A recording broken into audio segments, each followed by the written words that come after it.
Welcome to your adolescent medicine rotation. We're looking forward to working with you this month.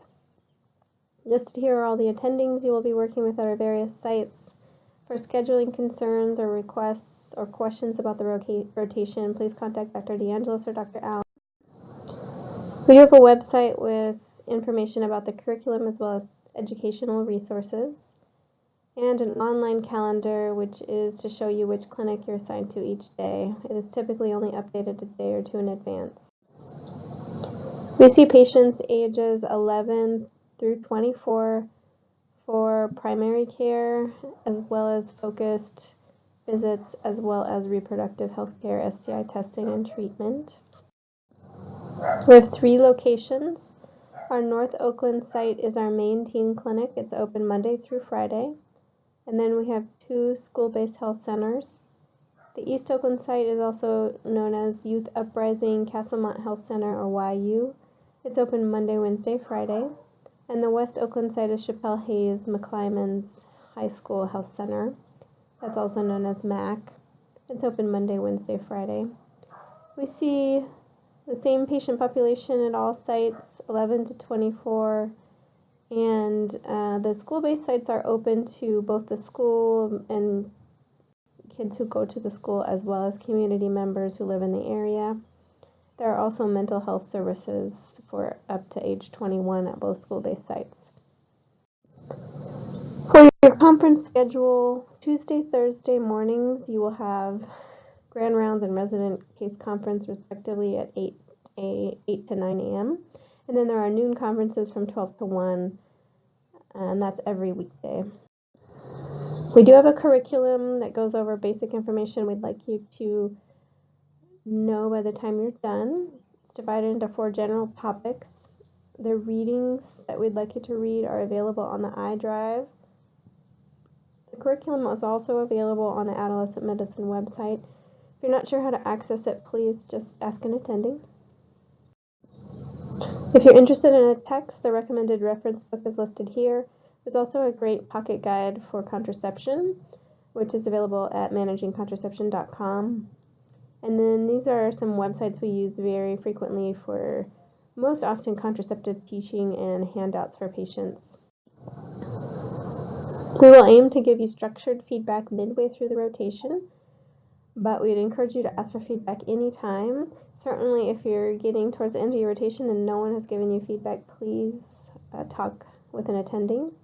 And then we submit a group evaluation of you after you're done with the rotation, and we submit it to GME, who then will submit it to your school. If you have any feedback for us or about the rotation, please don't hesitate to give it. So for Children's Hospital Oakland interns, you'll be required to give a talk on an adolescent medicine topic. This is typically at 8 a.m. on the last Monday of your rotation, but this sometimes changes a bit. The CAP team will send out an email with this conference schedule and assign you the date of this talk. There will be an adolescent attending present who will precept your talk, so you can please discuss your topic with your preceptor beforehand.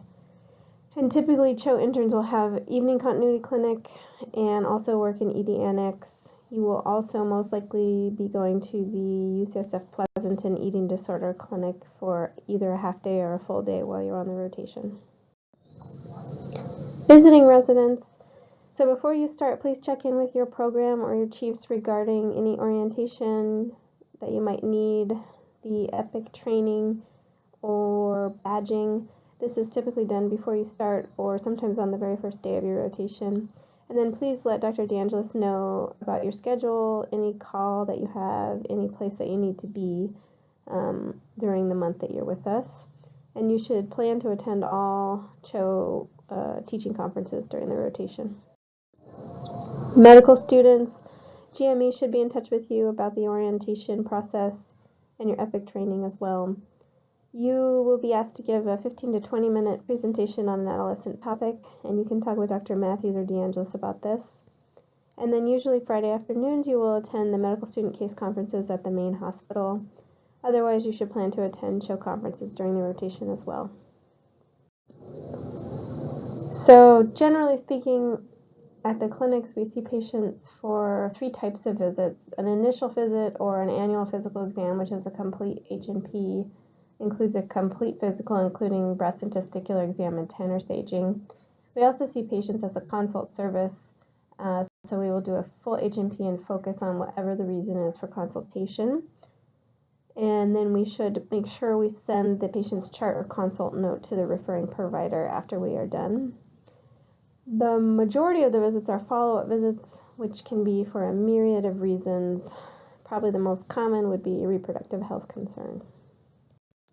Just a quick word on insurance. So the majority of our patients have Medi-Cal or managed Medi-Cal, and if they are not assigned to us as their PCP and they have managed Medi-Cal, then we can only provide reproductive health care. If they are assigned to us as their PCP, then we can provide comprehensive care. And then family pack is a type of insurance in California that covers reproductive health care only. So a few little pointers. There are supply carts in the exam rooms. The code for the lock on them is 5220. This is also the code for any clinic doors that you will encounter. There are extra forms to complete. They're called ETO forms, and those are at the school-based health center sites only, and they will be given to you along with your patient's face sheet. Be sure to review confidentiality with your patient early on in the visit. We'll go over that a bit later. And then, again, I think I said this already, but definitely interview your teens alone for at least a portion of the interview and for the HEDS assessment. You should also always have a chaperone when you're doing any sort of GU, breast, or pelvic exam. Shifting gears a little bit to Epic. Epics are EMR, so when you open it up, you choose what department you want to be in, and our 3 departments are all beginning with FQ. FQ Teen is the main teen clinic. FQ Cast High School is the Castlemont Youth Uprising school-based site. FQ MCC High School is the McClymonds Chappelle Hayes Health Center. When you open up a patient, at the top is the banner, and you'll be able to see demographic information as well as their insurance, their PCP, and the attending provider they're assigned to. Those are both in the red and blue rectangles there on at the bottom of your screen. The schedule for the day. So when a patient arrives, they'll have an arrival time, and then the nurses will vitalize them and bring their paperwork back into our charting room, and they will turn the dot white that's next to the arrival time, and that is when you know they're ready to be seen. When you go to see a patient, please change the dot to yellow and also put your name in the notes column so we know who is where. Just a quick review of what you can kind of look through in Epic. So the chart review tab is probably the most useful one for many things. You can review all their prior visits, labs, imaging, kind of get a sense of what they've been in for and what they might be following up for. The rooming tab is really useful for reviewing vital signs. It's important on every visit to review and update allergies and medications. And then if there's any past medical history that has not been input, or if it happens to be a brand new patient, you should put the past medical history in through the rooming tab. The assessment tab has the asthma control test if it's done or applicable, and this is where vision and hearing results live. This is also where the CRAFT and PHQ-9 screening tools are. So we typically will use a CRAFT pre-screen and a PHQ-2 pre-screen to screen for substance abuse and depression, respectively. Those are in the HEDS assessment, but if they screen positive, then you should come over here to the assessment tab where you can find the full CRAFT screening and the PHQ-9. If you happen to have a Vanderbilt assessment for ADHD, this is where you can enter it too.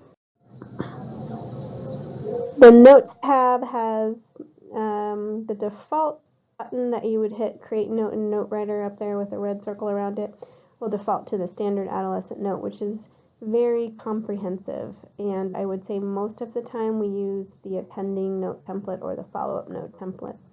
So if you click the drop-down box in the Note Writer button, you'll be able to find those note templates.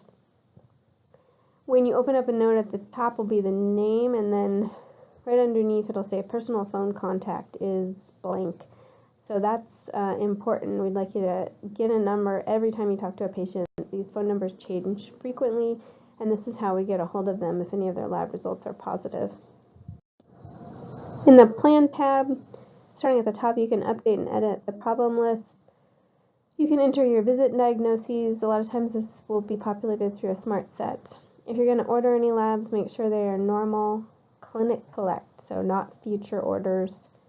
And then just a word about screening. We screen very frequently for STIs, HIV and syphilis approximately every 6 months. Higher risk patients might be screened more frequently. And then chlamydia and gonorrhea screening can be often very frequently. The best test that we would use is a vaginal swab for females. It can be self-collected, especially in an asymptomatic patient. But for males, we use a first void urine, and if your patient is menstruating, then we would also use the urine. Obviously, if they refuse the swab, then you would also use the first void urine. Please get a confidential phone number again and document it when you order these labs. So you'll see there in the bottom corner, when you order these confidential labs, it'll ask for a confidential phone number. And then please let your patients know that we only call if results are positive.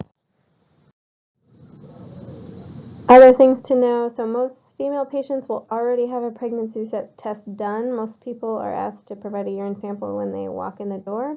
Those results are available in the lab section. We do have some lab panels we use fairly frequently, and one is the non-fasting or fasting obesity panels, and the other is the PCOS panel. If you're trying to order a medication in-house to be given in clinic, these would have the bed designation. They're also under the section of orders that is titled Clinic Administered Meds. If you're going to order a medication to be sent to the pharmacy, please verify the pharmacy with your patient. Sometimes it switches, so you'll need to add a new pharmacy. And then when you add a pharmacy, you always have to remember to associate your medication that you're prescribing to that pharmacy that you just added. Smart sets that we use most commonly for well exams, the CHO-CHDP adolescent and CHO-CHDP partial. So CHDP smart sets are used for patients with Medi-Cal who are up to age 21.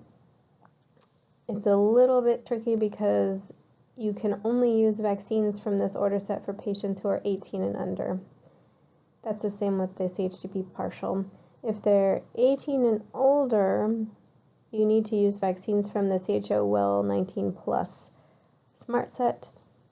This is also the smart set for any patient who has private insurance or for any well exam for anyone over 19.